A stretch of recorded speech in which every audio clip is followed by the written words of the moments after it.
Does a glass of wine after work feel less like a treat and more like a necessity? Do you find yourself reaching for that beer to unwind, only to wake up feeling foggy and anxious? If you're starting to question your evening drinking habit, you're not alone and you're in the right place. It often starts innocently, a drink to take the edge off a stressful day. It feels earned, like a little reward. But over time, that one drink can become two, and relaxation can start to feel a lot like reliance. Your brain might even whisper, "A drink would help," the second stress hits. This is a common story, and it's not a sign of weakness. It's about how our brains, bodies, and routines get tangled up with alcohol. The good news? You have the power to change this story. A calmer mind and a more restful evening are completely within your reach. Today, we're going to walk through a compassionate, science-backed guide to help you reclaim your nights without shame or judgment. So, why does evening drinking become such a sticky habit? Let's get into the science, because understanding is the first step to freedom. First, there's stress relief.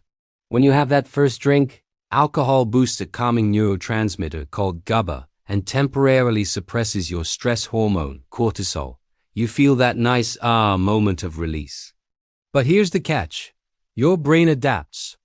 Over time, your body responds by producing more cortisol, making you feel more anxious and restless the next day. This creates a vicious cycle. You drink to relieve stress, but the drinking itself ends up causing more stress in the long run. Next is the power of reward and routine. Our brains are wired to repeat actions that feel good.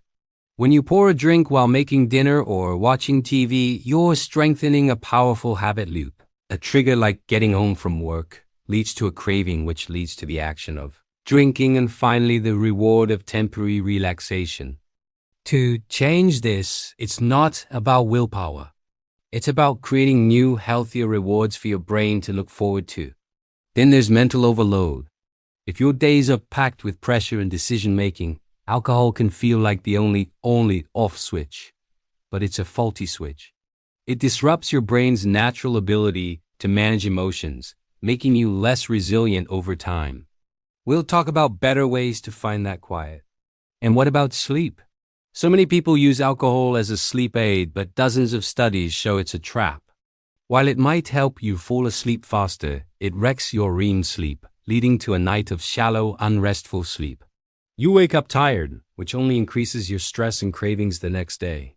Finally, and this is a big one, there's emotional avoidance. Sometimes it's not about the drink at all.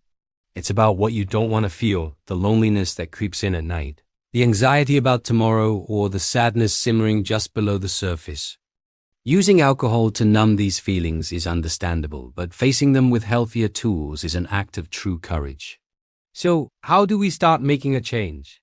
Step 1 is to identify your personal triggers. You can't change what you don't see. Get really honest with yourself. When do you want to drink the most? Is it when you feel stressed, bored, lonely, or just out of habit? What feeling are you hoping that drink will give you? Write it down, not to judge yourself, but to understand your own story. This awareness is your first step toward freedom. Step 2 is to create some distance. If drinking has become an automatic, thoughtless habit, you need to break that autopilot mode. This is what scientists call stimulus control. You're reducing the cues that trigger the craving. The most powerful way to do this, remove alcohol from your home. If it's not there, you can't act on the impulse, and cravings usually pass within a few minutes. For a little while, maybe skip the bars or parties where drinking is the main event. This isn't forever. It's just giving yourself space to heal.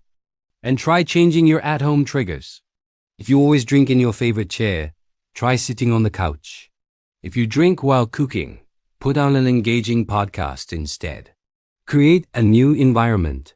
This leads us to step 3, and it's crucial. You have to build a new evening routine. You can't just leave a void where your drinking habit used to be. Your brain needs a new ritual to latch onto, something that is genuinely comforting and calming. So, what could that look like? Think about creating a soothing sensory experience. Cook a nourishing meal. Take a warm bath with Epsom salts. Light a few candles and put on some soft, relaxing music. Do some gentle stretching. Or, You could fill that time with a purposeful activity. Get lost in a good book. Start journaling your thoughts. Pick up a creative hobby you've always wanted to try, like painting or playing an instrument. Even 10 minutes of gentle movement, like a walk around the block, can reduce cortisol and boost your brain's natural feel-good chemicals. And don't forget connection. Loneliness is one of the biggest drivers of evening drinking. Call a friend. Play with your pet.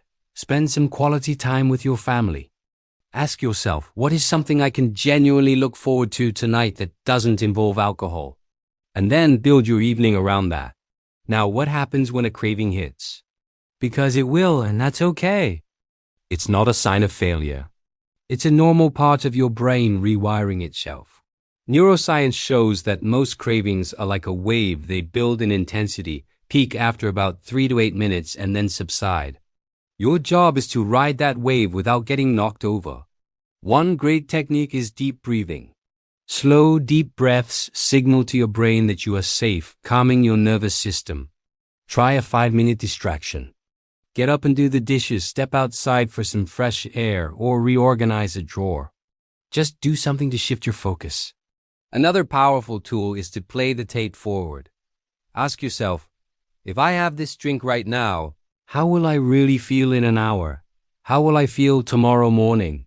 Usually the answer is not great. That honesty can be enough to get you through the moment. Every single time you resist a craving, you are literally weakening the old neural pathway and strengthening a new, healthier one. You're building a new muscle. And finally, step 5. If doing this alone feels overwhelming, please reach out for support. Seeking help is a sign of wisdom, not weakness. There are so many amazing support groups out there, like a Smart Recovery or online communities. Many of them meet in the evenings for this exact reason. It's when we feel most vulnerable. In these groups, you'll find accountability, connection, and understanding from people who get it. Just knowing you're not alone can lift a huge weight off your shoulders. So, how do you know if evening drinking has become a problem for you? You don't need to hit some dramatic rock bottom. The signs are often quiet. Maybe you just notice you're drinking more than you used to. Or your evenings now revolve around when you can have that drink. You feel a little guilty about it, or you wake up feeling foggy and anxious. If any of this resonates, it's not a final verdict. It's just a signal from within, a nudge telling you that this habit is no longer aligned with the life you truly want to live. Trust that feeling. Recovery isn't about perfection. It's about reclaiming your power, your clarity, and your peace. People who reduce or stop evening drinking often report amazing benefits: deeper sleep, less anxiety, clearer thoughts, more energy, and a renewed sense of self-respect. Imagine waking up feeling truly rested and clear-headed. Imagine evenings that feel peaceful instead of pressured. This is what's possible for you. To recap, understand your triggers, create distance from alcohol, build a new and nourishing evening routine, learn to ride out cravings, and don't be afraid to seek support.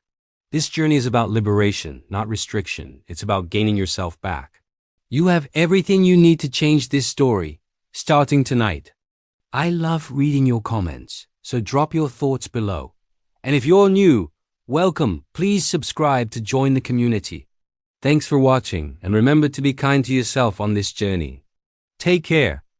This video is for informational purposes only and is not medical advice. Always consult a qualified healthcare professional before making changes to your diet, exercise, or health routine.